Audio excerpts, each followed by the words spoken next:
तो हेलो मेरे प्यारे साथियों, स्वागत है आप सभी का एक बार फिर से इस प्यारे से प्लेटफॉर्म विद्यार्पा क्लासेस पे।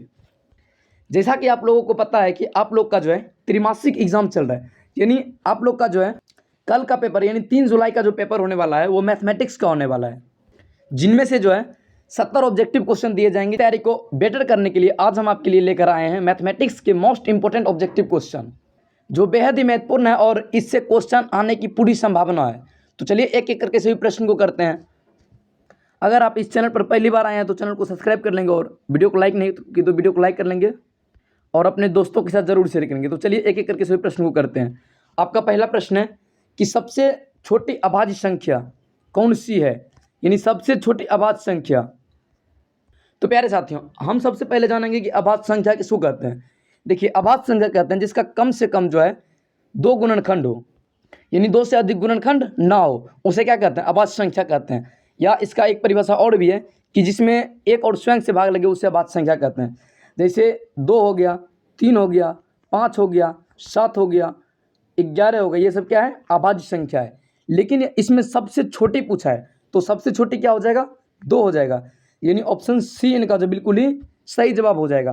क्योंकि 2 में देखिए 2 का केवल 2 गुणनखंड होगा, 1 और 2, इसीलिए यह छोटी अभाज्य संख्या है। चलिए अगले प्रश्न की ओर।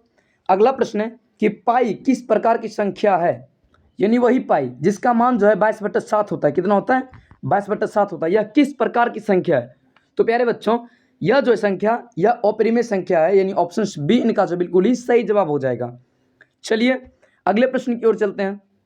अगला प्रश्न है कि 2 संख्याओं के एचसीएफ और एलसीएम का गुणनफल किसके बराबर होता है, यानी 2 संख्या ए और बी का जो है एचसीएफ और एलसीएम 2 संख्या के गुणनफल के बराबर होता है, यानी ऑप्शन सी इनका जो बिल्कुल ही सही जवाब हो जाएगा। और इस सूत्र पर जो है आपका क्वेश्चन भी पूछता है, तो ये भी आपको ध्यान में रखना है। चलिए अगले प्रश्न की ओर चलते हैं। अगला प्रश्न जो है कि निम्न में से किस भिन्न का दशमलव प्रसार, तो इसमें आपका क्या पूछा है, किसका दशमलव प्रसार शांत है। तो शांत जो है यह आपका बी का हो जाएगा, यानी 1/2, यानी जिसका हर जो है 2n या 5m के जो है रूप का होगा, उसका दशमलव प्रसार क्या होगा, शांत होगा। चलिए अगले प्रश्न की ओर चलते हैं। अगला प्रश्न है कि यदि a और b 2 अभाज्य संख्या है तो उसका एचसीएफ क्या होगा, यानी यदि a और b 2 अभाज्य संख्या है तो उसका एचसीएफ क्या होगा। तो प्यारे साथियों, जब भी हमें अभाज्य संख्या का एचसीएफ पूछे तो उसका हमेशा एक होता है। क्या होता है, हमेशा अभाज्य संख्या का एचसीएफ एक ही होगा, चाहे कोई भी अभाज्य संख्या हो। जैसे यदि हम 2 और 3 का लेते हैं, देखिए 2 से एक बार में 2 और 1 बच गया, इधर 2 आया, 2 बार में 2 कट गया, यानी कोई भी अभाज्य संख्या हो, छोटा हो बड़ा हो, उसका एचसीएफ क्या होगा, हमेशा एक होगा। चलिए अगले प्रश्न की ओर चलते हैं। अगला प्रश्न है कि संख्या 6 के अभाज्य गुणनखंड क्या है, यानी 6 के अभाज्य गुणनखंड। किसी भी संख्या का अभाज्य गुणनखंड पूछ सकता है, 6 का ही नहीं पूछेगा और भी पूछ सकता है, इसीलिए इनको बता देते हैं। देखिए 6, इसको पहले 2 से कटाएंगे 3 हो जाएगा, फिर 3 से कटाएंगे तो 1 आएगा, तो इसका क्या हो जाएगा, तो इसका हो जाएगा 2 और 3, यानी ऑप्शन बी इनका जो बिल्कुल ही करेक्ट जवाब हो जाएगा। चलिए अगले प्रश्न की ओर चलते हैं। अगला प्रश्न है कि एक घात यानी डिग्री वाले बहुपद को क्या कहते हैं। तो एक घात, जिसमें एक घात होगा उसे रैखिक बहुपद कहते हैं, जिसमें 2 घात होगा उसे द्विघात बहुपद कहते हैं, जिसमें 3 घात होगा उसको त्रिघात बहुपद कहते हैं। ये तीनों आपको याद रखना, इसमें से कोई एक पूछ सकता है। चलिए अगले प्रश्न की ओर। अगला प्रश्न है कि द्विघात बहुपद का व्यापक रूप कौन सा है। तो द्विघात बहुपद जिनका व्यापक रूप जो है ax + bx + c होता है। क्या होता है, ax² + bx + c, ये होता है आपका द्विघात बहुपद का। लेकिन इसी में यदि 0 लग जाए तो ये हो जाता है क्या, द्विघात समीकरण का। ये भी आपको याद रखना है। चलिए अगले प्रश्न की ओर चलते हैं। अगला प्रश्न है कि बहुपद x² - 2 के शून्यक कौन से होंगे। तो x² - 2 के शून्यक जो है आपका, इनको निकालने के लिए देखिए x² को इधर रखेंगे और -2 को उस साइड भेज देंगे, ठीक है। तो x बराबर क्या हो जाएगा, रूट और प्लस माइनस, तो एक हो जाएगा +√2, एक हो जाएगा -√2, यानी ऑप्शन बी इनका जो बिल्कुल ही सही जवाब हो जाएगा। तो चलिए प्यारे साथियों अगले प्रश्न की ओर चलते हैं। अगला प्रश्न है कि द्विघात बहुपद के शून्यकों का योग अल्फा + बीटा बराबर क्या होगा। तो शून्यकों का जो योगफल होता है अल्फा + बीटा, उसका जो होता है सूत्र वो होता है b - b/a। क्या होता है, -b/a। वही अगर अल्फा इंटू बीटा का बात करें तो क्या होता है सी बटा ए। दोनों के दोनों ही इंपॉर्टेंट है, एक अल्फा प्लस बीटा और अल्फा इंटू बीटा, दोनों याद रखना है।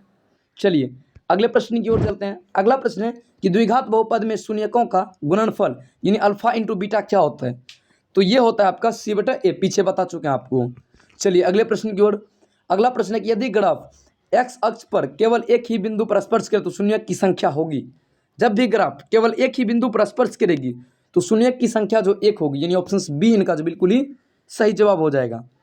चलिए अगले प्रश्न की ओर चलते हैं।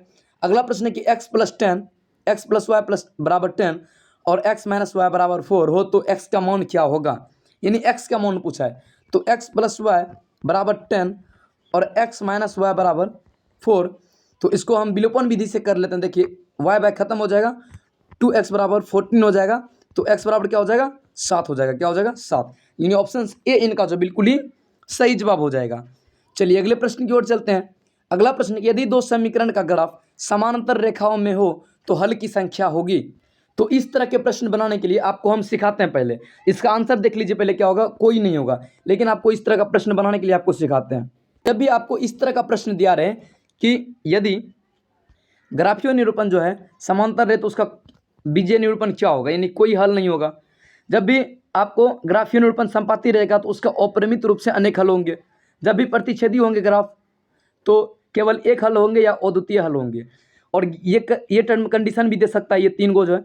आप इस वाले जो है इसका आप स्क्रीनशॉट लेके आप इनको रट के जाइएगा। इससे एक क्वेश्चन आपका त्रिमासिक हो, 6 मासिक वाला परीक्षा हो या आपका फाइनल एनुअल एग्जाम हो, उसमें कम से कम इससे 1 या 2 क्वेश्चन तो रहेगा ही।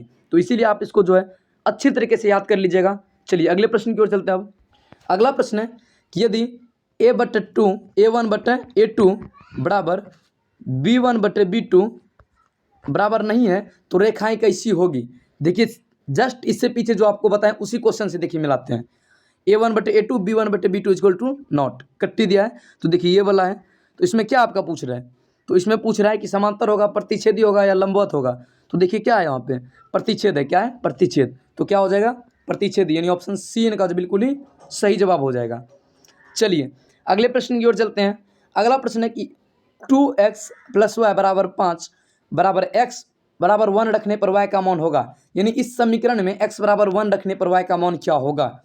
तो इस समीकरण को पहले लिख लीजिए, उसके बाद जो इसमें से y का मान रखते हैं। तो देखिए x की जगह क्या रखना है 1, x की जगह 1 रख लीजिए। 3y बराबर 5 हो गया, तो इधर 3y आया, ठीक है।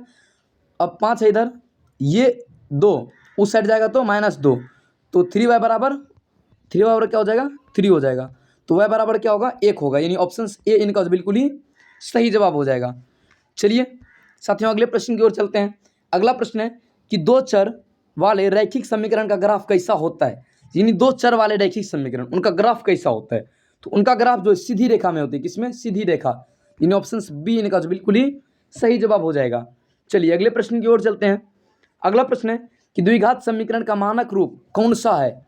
इसका आंसर जो है पीछे बता चुके हैं, इसीलिए आप लोग इसका आंसर कमेंट में बताइएगा, क्योंकि हम पीछे इसका द्विघात बहुपद बताते समय जो है इसका आंसर बता चुके हैं।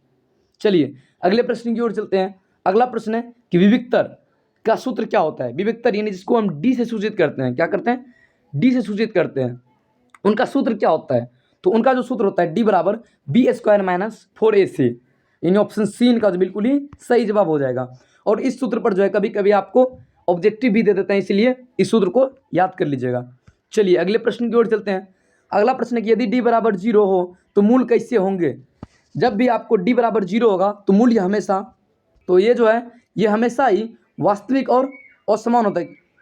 तो प्यारे बच्चों अगर जब भी d बराबर 0 हो तो मूल कैसा होगा वास्तविक और समान होगा। क्या होगा वास्तविक और समान होगा। यही यदि मूल, ये भी आप याद रख लीजिए, यदि 0 से मूल जो है d यानी बड़ा होगा तो उसका क्या होगा वास्तविक और असमान। लेकिन यदि d से बड़ा 0 होगा, क्या होगा d से बड़ा 0 होगा तो उसका क्या होगा वास्तविक मूल नहीं होता है। ये तीनों ये भी आप याद रख लीजिएगा। चलिए अगले प्रश्न की ओर चलते हैं। अगला प्रश्न जो है कि समीकरण x² - 9 बराबर 0 के मूल क्या होंगे। यानी इनका मूल पूछा है, तो इनका मूल क्या होंगे। तो इनका मूल निकालने के लिए देखिए x² - 9 बराबर क्या है 0, तो x² बराबर क्या हो जाएंगे ये -9 उस साइड जाएंगे तो +9, तो x बराबर, देखिए ये स्क्वायर उस साइड जाएगा तो रूट होगा, यानी x बराबर क्या होगा, 9 का रूट क्या होगा, 3 होगा। तो x बराबर +-3, जब भी रूट टूटता है तो क्या होता है, +-3, यानी एक +3 होगा और एक -3 होगा। तो देख लीजिए कहाँ पर एक +3 और एक -3, यानी ऑप्शन बी इनका जो बिल्कुल ही सही जवाब हो जाएगा। चलिए अगले प्रश्न की ओर चलते हैं। अगला प्रश्न है कि द्विघात समीकरण के अधिकतम मूल हो सकते हैं, यानी द्विघात समीकरण उनके अधिकतम मूल कितने हो सकते हैं, तो उनके अधिकतम मूल जो है 2 हो सकते हैं, यानी ऑप्शन बी इनका जो बिल्कुल ही सही जवाब हो जाएगा। चलिए अगले प्रश्न की ओर चलते हैं। अगला प्रश्न है कि यदि डी से बड़ा 0 हो तो मूलों की प्रकृति क्या होगी। आपको जस्ट पीछे बताएं, यहाँ देखिए इसमें बताएं आपको, यदि डी से बड़ा 0 हो तो उसका क्या होगा, आपको बताएं, आपको याद होनी चाहिए। जब भी डी से बड़ा 0 हो तो उसका कोई भी वास्तविक मूल्य नहीं होता है, यानी ऑप्शन सी इनका जो बिल्कुल ही सही जवाब हो जाएगा। चलिए अगले प्रश्न की ओर चलते हैं। अगला प्रश्न एक सार्वंतर डी निकालने का सही तरीका, यानी जब भी हम सार्वंतर निकालेंगे उनका सही तरीका क्या हो सकता है।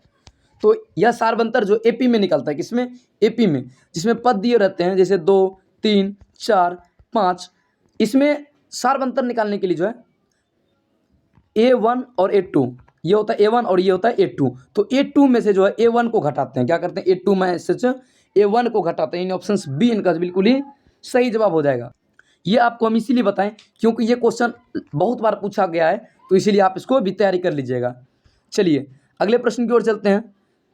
अगला प्रश्न है कि a बराबर 5 और d बराबर 2 हो तो A2 क्या होगा, यानी a बराबर यदि 5 है और d बराबर क्या है, 2 है, तो A2 का मान निकालना है। हम आपको क्या बताएं, सूत्र देखिए क्या होता है, सूत्र होता है d बराबर A2 माइनस A1 होता है, ठीक है, यह है आपका सूत्र। आपका पूछा क्या है, A2 का मान पूछा है, किसका, A2 का मान। तो इसके लिए न्यू पेज लेते हैं, देखिए A2 का मान पूछा है, तो A2 के लिए क्या करेंगे, सबसे पहले यहाँ जो D बराबर होता है A2 माइनस A1, ठीक है, A2 को एक साइड रखेंगे और ये A1 को क्या करेंगे, इस साइड भेज देंगे, तो D प्लस A1 बराबर क्या हो जाएगा, A2 हो जाएगा। तो हमारा देखिए किसका किसका मान दिया है, A का मान दिया है 5 और D का मान दिया है 2, तो A की जगह 5 रखेंगे और D की जगह 2 रखेंगे, तो 2 + 5 बराबर क्या हो जाएगा, A2, यानी A2 का मान क्या हो गया, 7 हो जाएगा। क्या हो जाएगा, A2 का मान, A2 इसका मान क्या हो जाएगा, 7 हो जाएगा, यानी ऑप्शन बी इनका बिल्कुल ही करेक्ट जवाब हो जाएगा। चलिए अगले प्रश्न की ओर चलते हैं। अगला प्रश्न की प्रथम n प्राकृतिक संख्या के योगफल यानी Sn का सूत्र है, तो इसका जो सूत्र होता है Sn, ये होता है आपका n इंटू n प्लस 1/2, यानी n इंटू n प्लस 1/2, ये क्या होता है, n प्राकृतिक संख्या के योगफल का सूत्र होता है, यानी ऑप्शन बी इनका जो बिल्कुल ही सही जवाब हो जाएगा। चलिए अगले प्रश्न की ओर चलते हैं। अगला प्रश्न है कि AP 2, 4, 6, 8 डॉट डॉट का 5वां पद क्या होगा। ये क्वेश्चन बहुत ही महत्वपूर्ण है क्योंकि ये क्वेश्चन हर एक साल जो है 1 या 2 क्वेश्चन आपको पूछेगा, इसीलिए आपको हम इसको डिटेल में बता देते हैं। तो देखिए AP, तो A1 यानी A1 जो है आपका क्या है, इसमें 2 है, और A2 क्या है, 4 है, A2 क्या है, 4 है। तो D निकालने के लिए क्या बताएं आपको, A2 में से A1 को घटाना है, तो A2 में से A1 घटाइए तो कितना हो जाएगा, 2 हो जाएगा। तो पांचवा पद निकालने बोल रहे थे, n बराबर क्या होगा, 5 हो गया। अब इनके लिए सूत्र क्या है, AP निकालने के लिए, AP बराबर सूत्र होता है A plus n-1 into D, क्या होता है, n-1 इंटू डी, ये होता है सूत्र आपका। तो इसमें सबका मान रख दीजिए, A का मान क्या है आपका, 2 है, ठीक है, प्लस n का मान क्या है, 5 है, -1 D का मान क्या है आपका, 2 है। तो देखिए 2 प्लस 5 में से 1 जाएगा तो 4, और 4 2 जा 8, तो 8 + 2 कितना हो जाएगा, 10 हो जाएगा, यानी ऑप्शन बी इनका क्या हो जाएगा, बिल्कुल ही सही जवाब हो जाएगा। चलिए अगले प्रश्न की ओर चलते हैं। अगला प्रश्न क्या 5 5 5 5 डॉट डॉट एक AP है, क्या यह AP हो सकता है। तो AP ये भी हो सकता है, क्यों, क्योंकि D बराबर 0 है, क्या है, D बराबर 0 है, इसीलिए यह AP हो सकता है। चलिए अगले प्रश्न की ओर। अगला प्रश्न है कि AP के सूत्र में A का अर्थ क्या होता है, यानी AP के सूत्र में जो A का अर्थ क्या होता है, A इसका अर्थ क्या होता है, प्रथम पद, क्या होता है, प्रथम पद, यानी ऑप्शन सी इनका बिल्कुल ही सही जवाब हो जाएगा। दोस्तों ये थी आज की 30 मोस्ट इंपोर्टेंट त्रैमासिक एग्जाम के लिए क्वेश्चन। उम्मीद करता है आपको ये सभी क्वेश्चन अच्छी तरीके से समझ में आया होगा। अब आप कमेंट में जरूर बताइएगा कि आपको ये आज की क्लास कैसा लगा। मिलते हैं अगली क्लास में, तब तक के लिए जय हिंद, जय भारत, धन्यवाद।